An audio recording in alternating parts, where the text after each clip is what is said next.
Oi, galera, dando continuidade aqui com a nossa revisão dos assuntos já discutidos, tanto na filosofia quanto na sociologia. Esse vídeo vai ser sobre a filosofia antropológica, ou a filosofia socrática, que engloba aí as discussões, os debates feitos aí pelos sofistas, por Sócrates, por Platão, enfim, uma filosofia aí que, de certa forma, é um deslocamento nas preocupações para esse campo do saber, que antes, né, era centrado na preocupação de entender a natureza, os cosmológicos. Agora há um deslocamento, de certa forma, de preocupações da filosofia, agora voltando para o homem, para a sociedade. O homem, a sociedade centrada, concentrada, dinamizada pela polis, né, pela vida urbana, pelas políticas, pelas questões políticas, pela economia, pelas relações de poder, né, na sociedade urbana, na polis.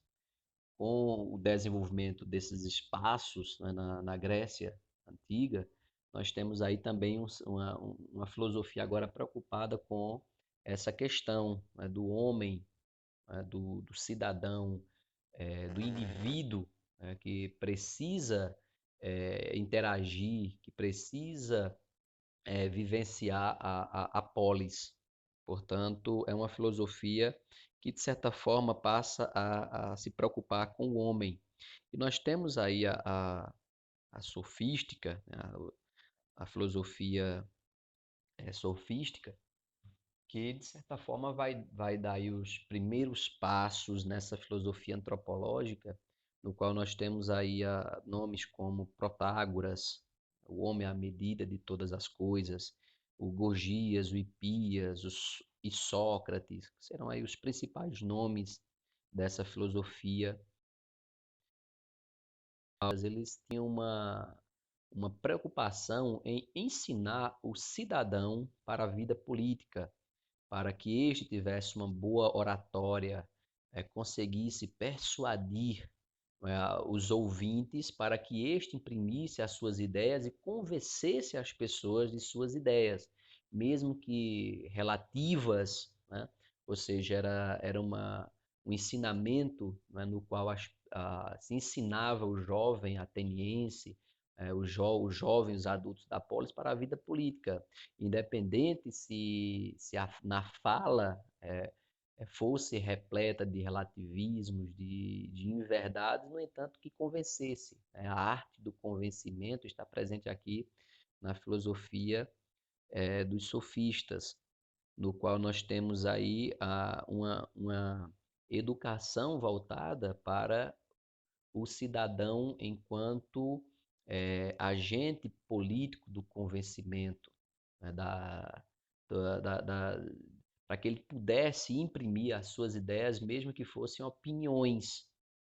certo? Então, nós temos aí um certo relativismo dos sofistas no seu fazer filosófico. Isso, de certa forma, além de outras questões, irá colocar aí Sócrates, né, como um grande opositor desse tipo de fazer filosofia, porque para este os sofistas eram indivíduos que, de certa forma, educavam as pessoas para que elas tivessem opiniões e convencessem as outras pessoas para as suas opiniões e para o seu relativismo. O que para ele isso não era filosofia e não era dessa forma como se poderia atingir o verdadeiro conhecimento, pois esse estava preocupado em ensinar como as pessoas iriam atingir o conhecimento, o verdadeiro conhecimento, sem imprimir opiniões para os ouvintes. Portanto, o pensamento socrático ele vai na contramão combatendo os sofistas, pois para os sofistas eram como prostitutos do saber, pois eles vendiam o saber, entre aspas, né, fazendo filosofia de uma forma errada, de uma forma que não deveria ser feita, pois esse tipo de ensinamento, de certa forma, socializava o cidadão não exatamente para o bem, e poderia conduzir as pessoas para situações, para contextos eh, de, de problemas sociais, né? Como, por exemplo, levar as pessoas às guerras, né? Levar as pessoas à exploração uns dos outros. Então, para Sócrates, esse relativismo, né, cobrar pelos ensinamentos, porque ele dizia que cobrar por ensinar não era o correto, não era o certo, já que o verdadeiro conhecimento estaria dentro da própria pessoa. É aí onde nós discutimos o método socrático de fazer filosofia, de entender a filosofia, pois para este, o filósofo deveria indagar, né, indagar de forma repetida as pessoas para que estas arrancassem de si mesma o conhecimento, a verdade, pois ele se utiliza aí da maiêutica como método no qual se indaga o ouvinte até ele chegar à, à verdade, se afastando de uma mera opinião, certo? Portanto, aí o fazer filosófico de Sócrates, de certa forma, foge a esse tipo de fazer filosofia dos sofistas, pois para ele uma verdade filosófica. A verdade filosófica está em buscá-la dentro de si através desse método da dialética, da conversação, do debate, do diálogo, né, no qual o filósofo ele instiga o ouvinte a entender que o pensamento que ele tinha era uma simples opinião, certo? Primeiro era necessário se conhecer, conhece-te a ti mesmo, o quanto numa situação de ignorância. Portanto, esse é um ponto importante no pensamento socrático. Eu sou ignorante, eu não sei de tudo, não entendo tudo, mas que preciso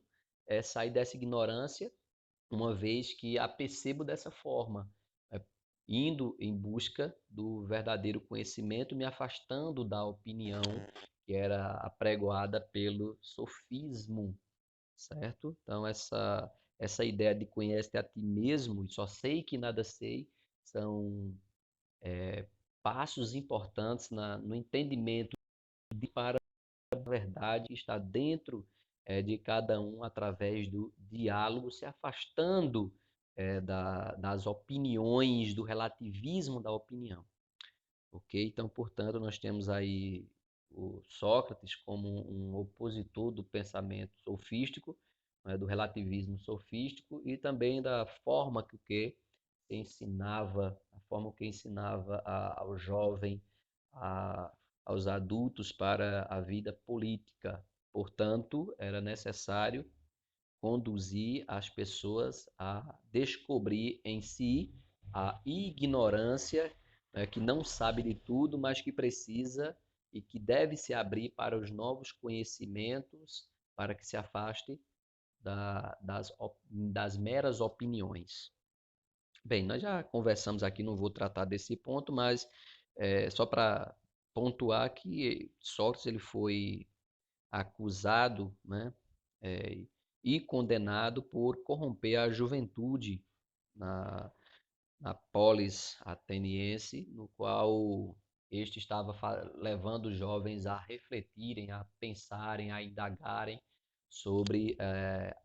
o que era tido como verdade, né, a verdade da feita na política no seu tempo. Portanto, passa a indagar as crenças, passa a indagar a política, passa a indagar a fala dos políticos, passa a indagar, a questionar, na verdade, né? Passa a questionar todos os aspectos sociais do seu tempo que o jovem deveria, as pessoas deveriam questionar constantemente, partindo do princípio de que eu devo, eu devo primeiro me conhecer para conhecer o exterior, conhecendo-me como uma pessoa limitada, né, ao longo do tempo, ao longo da história, no meu tempo, e que para que eu alcance o conhecimento que está dentro de cada um, é necessário primeiro se conhecer como uma pessoa que precisa buscar o conhecimento e se afastando assim da doxa, da mera opinião. Valeu, gente, até a próxima.